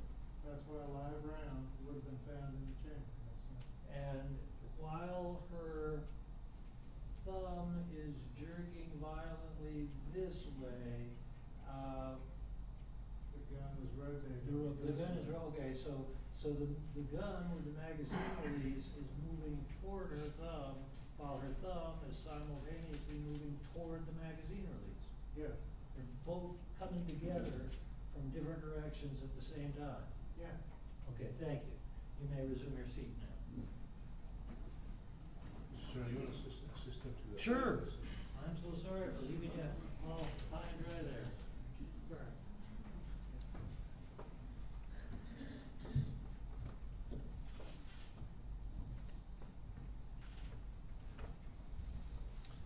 Okay, thank you. Sure. Now, are there,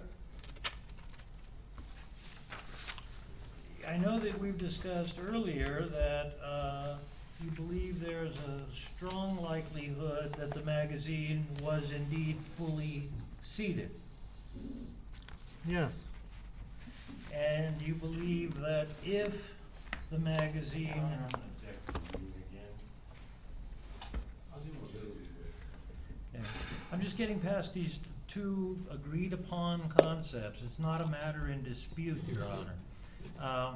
And we have also discussed that you believe that if for some reason the magazine was indeed partially unseated, that Tara could have easily killed herself and the gun could have been found with the new round in the chamber and the magazine partially unseated.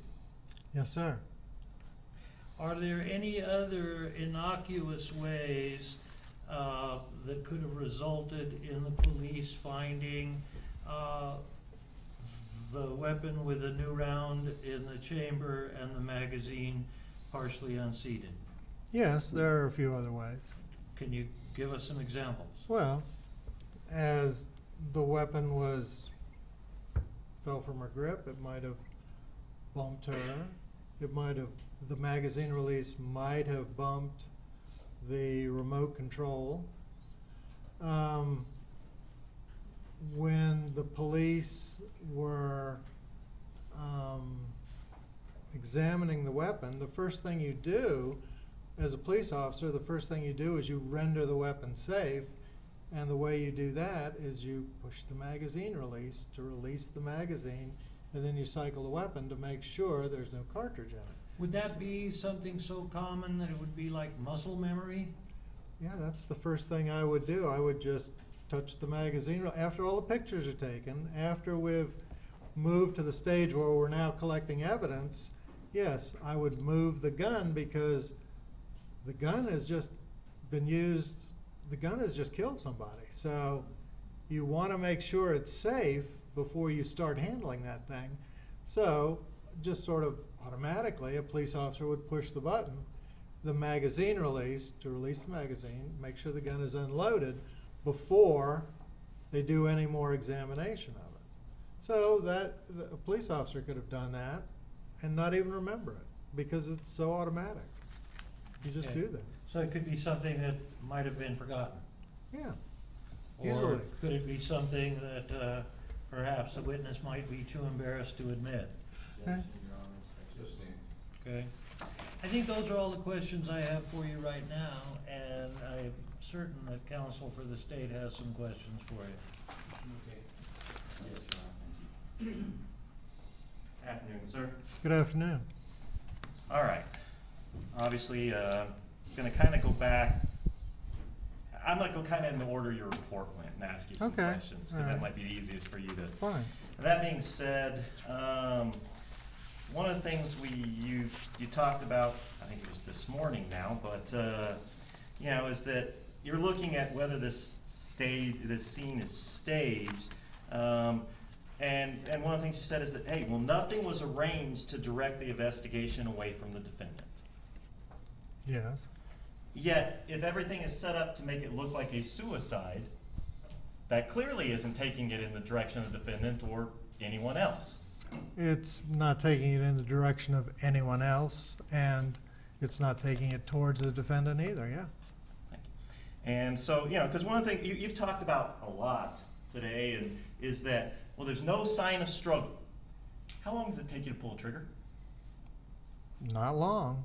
Fraction of a second. Okay. And so, first, if someone's asleep, there's going to be no sign of a struggle.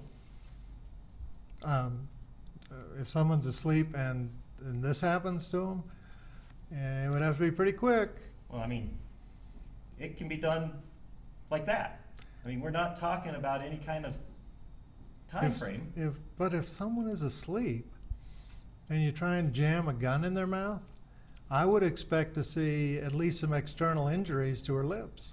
And did you know that the OMI said very specifically that there are some injuries to their lips, and that because of the way the gases go, they couldn't tell you whether those would have been pre-gun being fired, whether there were any injuries pre-gun being fired?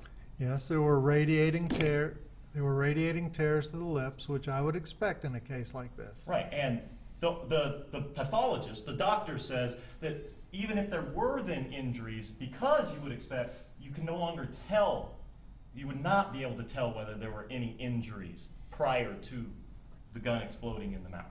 Now, is that testimony? Yes. Okay, I hadn't heard that. Right, and that's what I'm saying. You hadn't heard that, so I mean that wouldn't that would take out the fact that you would think you would see stuff, but the pathologist says actually you can't. Okay. And I know you talked and it wasn't clear. When did you go see the house? Yesterday. Yesterday. So, and was it rock? Is that what you said you saw outside? Lots of rock, yes, sir. So, because you talked about that, you know, no footprints were found. Did you know in your review of all the material that the defendant said he was looking in the window? Yes. Okay. And so, even if there'd been footprints found, that wouldn't have told you anything other than someone was looking in the window. That's correct. Okay. And obviously, the forced entry, the defendant had a key. So there'd be no reason to break in the door or do anything like that. That's correct. Okay.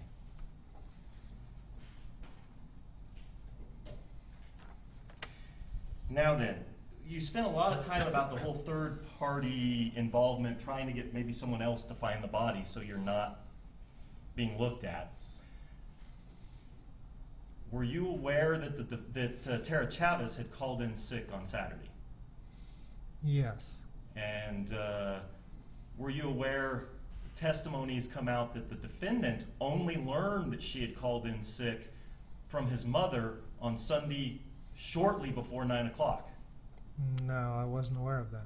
And so if she was supposed to be going to work on Sunday, fair to say he could have expected someone to call and check on her and find out what's going on. Yeah, that's fair to say. And only when he doesn't know she's called in sick. I mean, this is new to me. Of course, that's presuming she doesn't know. Yeah, I'm right. sorry, that's the way the question should have been, obviously. Okay.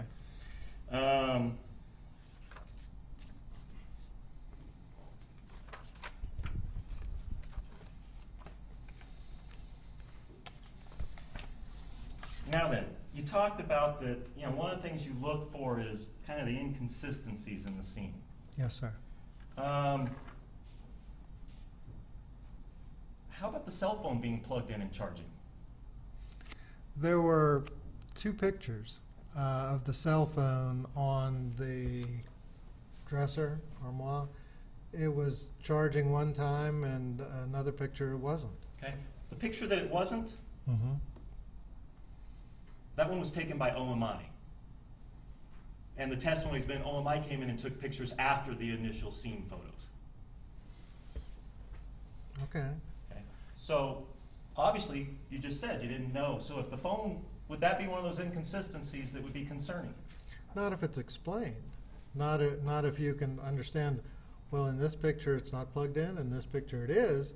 If that's explained, then it's not an inconsistency. But I guess and that was probably a bad question. So, would you expect it to be normal for someone who's going to kill themselves, if you're looking at this, that they've walked over and plugged in their phone? This witness is not qualified as a suicide expert. Your Honor, he's talking about the inconsistencies in the scene or what raise his ability. So, if, okay, you know through the reading that supposedly the defendant says that the gun was stored in that armoire. yes, Same place where the phone is plugged in. yes. Okay. And had you been given the phone records to show that Tara Chavez had basically been on the phone nonstop for like 36 hours? Yeah, I looked at the phone records. Okay. Yes, sir. So the fact that that phone is being plugged in and charging at the scene, is that not something that raises a red flag, I think is one of the words you used? It possibly raises an issue of feminine touch. Feminine touch? Feminine touch. What do you mean by that? Feminine touch is a phenomenon we see in female suicides, where they do things to make the life of the people in their family that are following them, to make their life easier, and we call it feminine touch. So then, feminine touch, they're trying to make things easier. Would that include if the defendant wasn't coming home, the next people coming home being your children, and expecting them to be the ones that find you? No, that's not a good idea.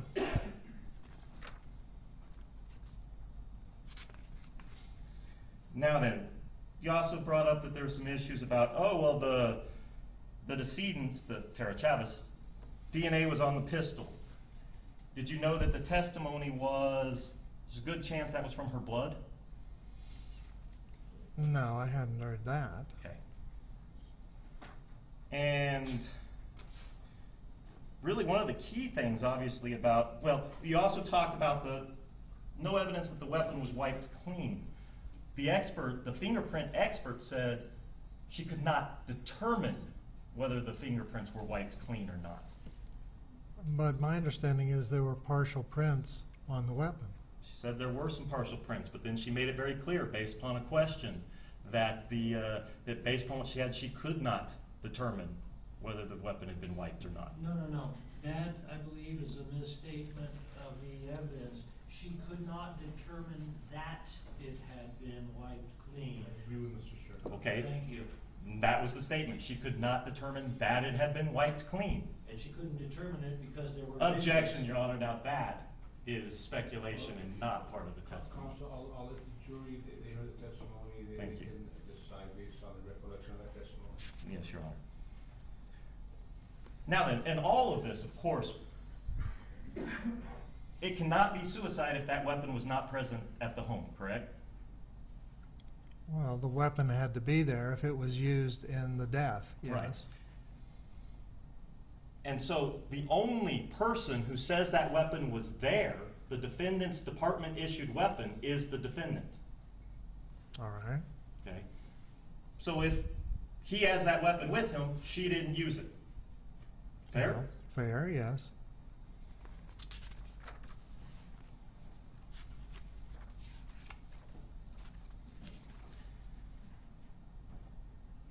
Now then, Your Honor, I would like to ask the court to strike the last question and answer. The state has rested their case, meaning they have no other evidence to put on, and the state never put on anything to suggest that the weapon was not at the home. So the state is assuming facts not in evidence, and which cannot come into evidence because they've rested, and using them to cross-examine the witness with. Your Honor, that's kind of a ridiculous argument. What I said is that the only evidence presented was from the defendant that the weapon was there, and that's the only evidence that's been presented. Well, but he's talking about if the weapon wasn't there, and there's no suggestion the weapon wasn't There's there. lots of suggestion, Your Honor. That's going to be up to them to determine whether... The jury will determine that issue. Now then, no, you talked about you got gun to work. The time when you're trying, because you talked about it, obviously, you can't do it like this with a live round when you're this no, one. You can't do this no. because that's a real problem. Yes. So when you had, obviously you couldn't get it to work today, but when you had other people getting it to yourself or others, managing to depress the release button, it was never with the motion, the one motion was never with a live round in it when it's pointed back this way. That's correct. Okay.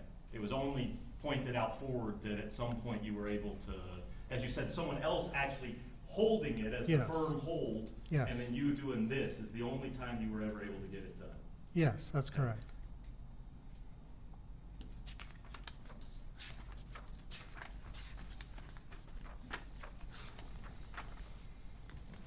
And this cadaveric spasm stuff that we talked about, once again, you're not a forensic pathologist. That's correct. You'd leave it to them to determine whether there truly was cadaveric spasm in this case? I mean, you're not the doctor. If the doctor says there isn't or there is, you would have to defer to their opinion. Oh, yes, I would defer to the doctor. Okay. Now then, the gun, again, the one you used, because you were never able, you never did any testing with the firearm actually in this case, correct? That's other than correct. what's been here in Well, court. and this morning. Yeah, that's what I said, other than what's been here in court. Well, this morning in the office. You had this gun, the one that was used Yes. And it was outside of the courtroom? Yes, with the clerk. The court reporter. Okay. And what kind of testing did you do? The same thing I did just now. Same stuff you were doing in here, okay. So the weapon you had back in Virginia, what was the pounds of pressure needed to depress the magazine release? I don't know. You didn't test that? No. What was the trigger pull? I didn't measure it. You can look in the books, but you know, I didn't measure that. You don't have that specific? No, I okay. didn't.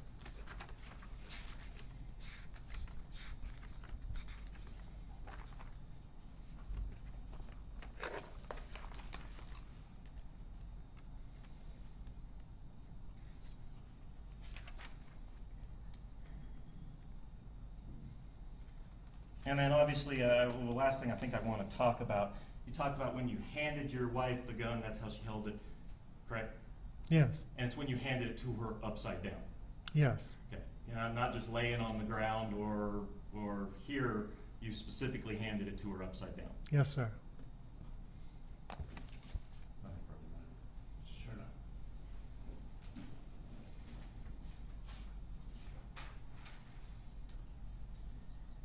Okay, since counsel mentioned in his cross this cadaveric spasm, I didn't give you the opportunity to finish, so could you tell us who wrote this article attempting to debunk it, and what did it say, and how did that develop?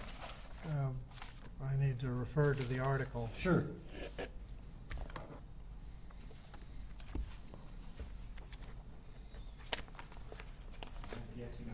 No, you're not reading it. No. I'm not asking you to read it. No, I just have to find it in my binder.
Okay, I have it.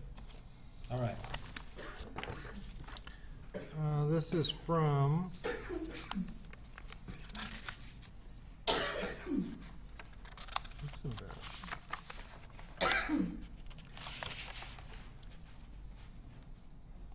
This is from the Journal of Forensic Science Medical Pathology, June last month. An article was published, Paul Bedford and Michael Sokas, and the title of the article is "The Occurrence of Cadaveric Spasm is a Myth." So they write the article and they talk about the history of the acceptance of cadaveric spasm and how it's fallen out of grace. Soon after that, Burkhart Medea wrote in with a commentary saying, yes, cadaveric spasm is a myth. Another fellow wrote in, commentary, says, cadaveric spasm, I don't know. We need to research it more. And then Dr. Marcelo Fierro wrote in and said, do I believe in this? Yes, I do believe in it. It occurs very rarely. Yeah, try not to read. Okay. Excuse me. Dr. Fierro said it, and that it occurs very rarely. And then she lists 3 occurrences that she has experienced in her career. So, that's what I've got. All right. And who is this Dr. Fierro? Dr. Marcelo Fierro is the retired chief medical examiner for the Commonwealth of Virginia.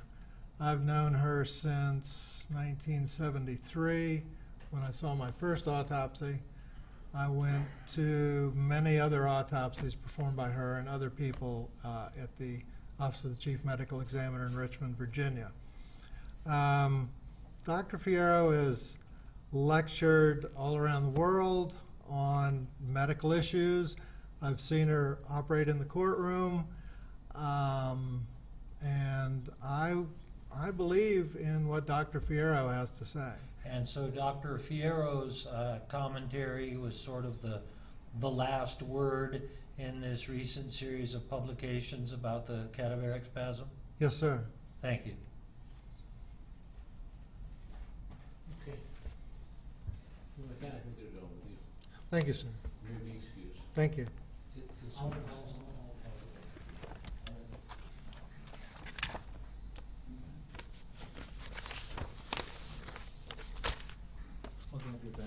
It'll take me a minute to get Okay. all of this stuff That's together. right. And there's I'll be You can putting have this them stuff away, yeah. unseated, Right. unseated for you.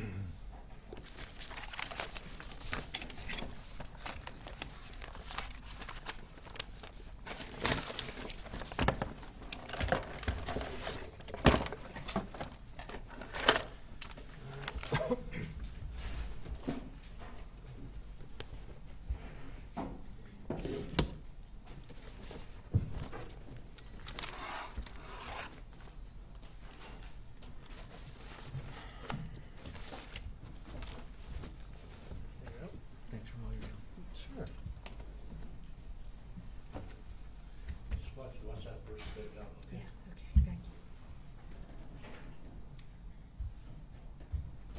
I'll make some more room for you here this way. Okay, all right.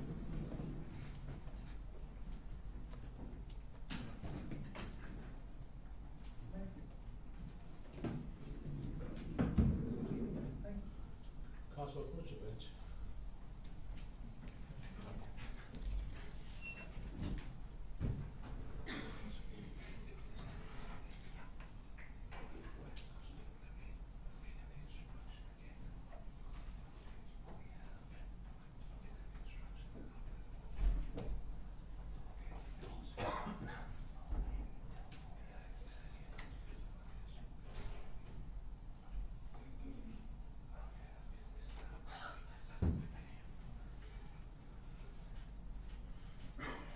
Okay, folks, we are done with the witnesses, or the witness for today. We're going to be in recess until Tuesday morning at 9 o'clock. So tomorrow's 4th of July. As I told you at the beginning, we're not having court on the 5th of July. And then I have a lot of hearings I can't get out of on Monday, so we're gonna come back on Tuesday at 9 o'clock. But before we go, let me read the recess instruction again. I haven't read it for a while, but let me read it to you at this time. During recess, do not discuss this case with other jurors or with any other person, or allow anyone to discuss the case with you or in your presence. You as jurors must decide this case based solely on the evidence presented here within the four walls of this courtroom.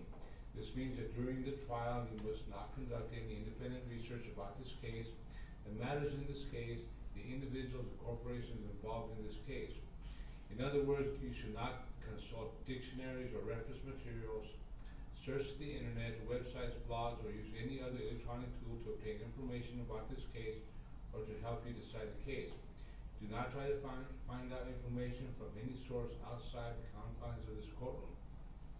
Until you retire to deliberate, you may not discuss this case with anyone, even with your fellow jurors.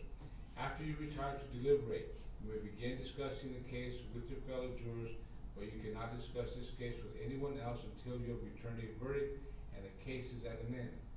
I know that many of you use cell phones, the internet, and other tools of technology. You also must not talk to anyone about this case or use these tools to communicate electronically with anyone about this case. This includes your family and friends. You may not communicate with anyone about this case on your cell phone or on any other device that can access the internet, through email, text messaging, or on Twitter, through a blog or website, through any internet chat room, or by way of any other social networking website such as MySpace or Facebook or YouTube. During your deliberations, you must not communicate with or provide any information to anyone by any means about this case. You may not use any electronic devices or media such as a telephone, cell phone, or any other device that can access the internet, any internet service, or any text or instant messaging service, or any internet chat room, or by way of any other social networking website such as Facebook, MySpace, Twitter, or YouTube, to communicate to anyone any information about this case or to conduct any research about this case until I accept your verdict. Avoid any publicity that this case may receive. Do not read, listen to, or watch any news accounts of this trial. Do not express any opinion about this case or form any fixed opinion until the case is finally submitted to you for your decision. In other words, don't read the newspaper, don't watch TV concerning this case, don't get on the internet regarding this case. And with that said, I hope you folks have a enjoyable 5 days off. Once again, be here on Tuesday morning, be here same time when we'll get started. And it's my understanding that in all likelihood, this case will go to the jury sometime towards the end of next week. So, that being said, we'll be in recess. All right.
We'll be in recess, Mr. Chairman, Mr. Medea, folks, and that's the second.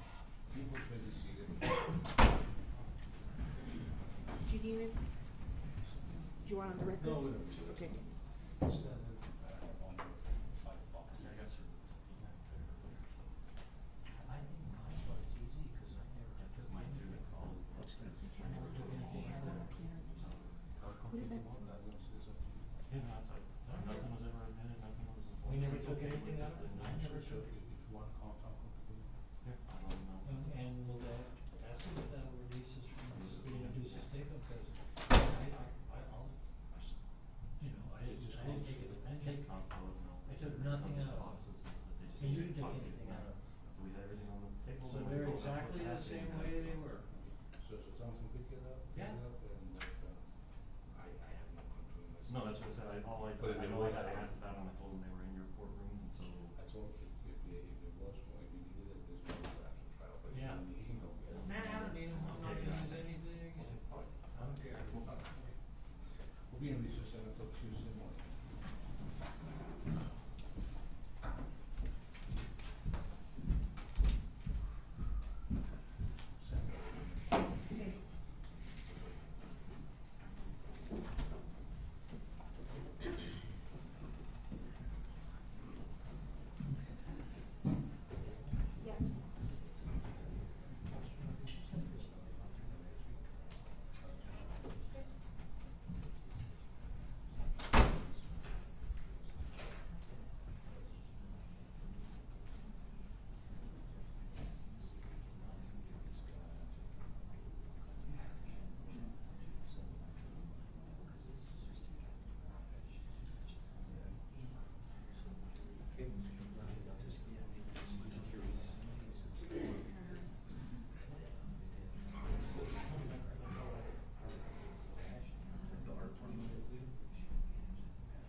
Okay, none of these are your exhibits. All of these are. No, I won't. Let me just take away things that are not exhibits. Yeah.